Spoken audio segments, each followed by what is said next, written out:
Welcome back. Taking a look at the Rhode Island primary results for today. This is going to be September 12th, 2018. A very blue state, so not a big surprise to see way more turnout on the Democrat side than for the Republicans. And basically across the board, these are going to be Democratic victories come the midterm elections in November. But just going to run through the results here.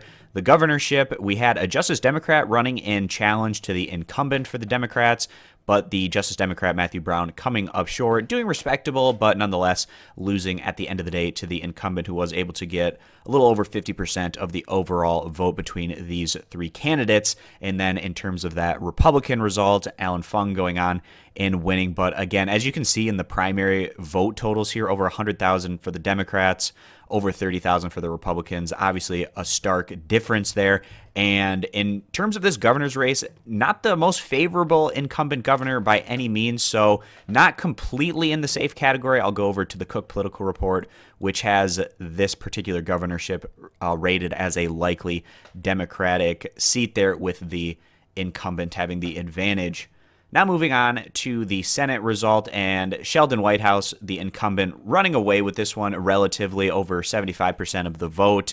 And then he's going to be challenged here by Robert Flanders in another state where Rocky De La Fuente has decided to run. And I was taking a look at this. I'm like, man, I feel like I've seen his name on a ton of different primaries. Maybe there's a bunch of people with the name De La Fuente who are running, but no, this is the same person. He just decided to run in a bunch of races in a bunch of different states, and based on how the Senate rules work, he's able to do that, but again, coming up well short on the Republican side in this one. And of course, expect Sheldon Whitehouse to run away with this one come the midterm elections. Now moving on down here to the congressional districts. Even though Rhode Island is the smallest state in terms of size, they do have more than one district, and both of them are listed as pretty safe for the Democrats, and they have the incumbency advantage.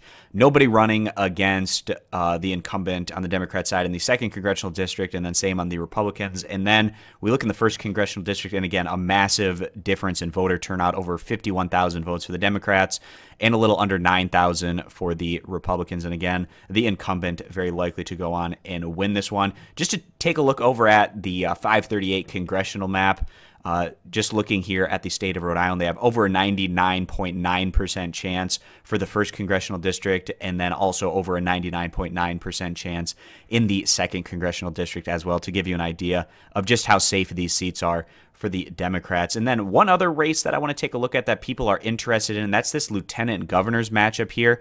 We have the incumbent Daniel McKee being challenged by a Justice Democrat, Aaron Regunberg.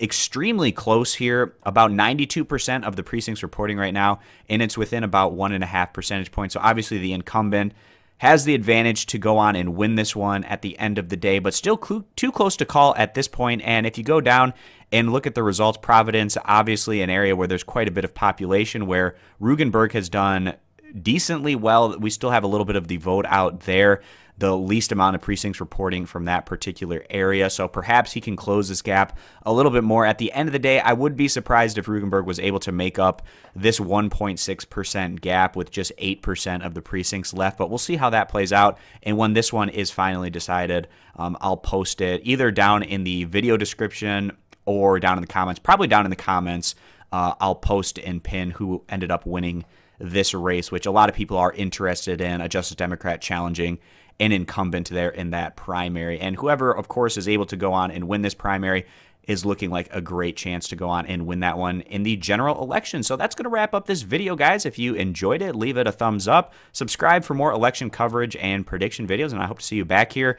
for tomorrow, where I'm going to be putting together a short little video going over the New York state level primary results, that they're going to have some interesting races over there that I want to get into. So again, thanks for stopping on in, and I hope to see you back here for tomorrow's video.